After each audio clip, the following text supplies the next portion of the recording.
नमस्कार मित्रांनो, श्री गॅरेजमध्ये तुमचे स्वागत आहे. तर आज आपण ब्रेक पॅड चेंज करायचे आहेत. सगळ्या गाडीचे बेसिकली ब्रेक पॅड सेमच असतात.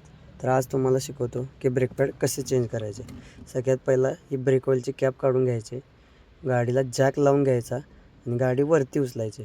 गाडी वरती उचलून जायला ऑब्वियसली टायर तर खोलावंच लागणार ब्रेक पॅड बदलायचं म्हटल्यावर. टायर खोलून झालं, हे बघा हे कॅलिपर असतं आणि इथं बोल्ट असतो.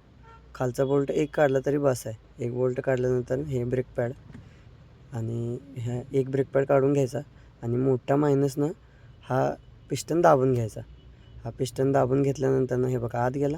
हे जुने ब्रेक पॅड, हे नवीन ब्रेक पॅड. नवीन ब्रेक पॅड असेंबल करून घ्यायचे. जास्त काय अवघड नाही आहे. दोन्ही साईडचे असेंबल करून घ्यायचे आणि त्यानंतर कॅलिबरचा बोल्ट लावून घ्यायचा आहे. कॅलिबरचा बोल्ट लावून घेतल्यानंतर आणि बोल्ट टाईट करून टायर लावून घ्यायचा आहे. टायर लावून घेतल्यानंतर ब्रेक पंप करायचा आहे, कारण ब्रेक खाली जातो. ब्रेक पंप झाला की दोन्ही साईडची सेम प्रोसेस आहे. तुम्हाला पण तुमच्या गाडीचे ब्रेक पॅड चेंज करायचे असतील किंवा व्हिडिओ हवा असेल तर नक्की कमेंट करा.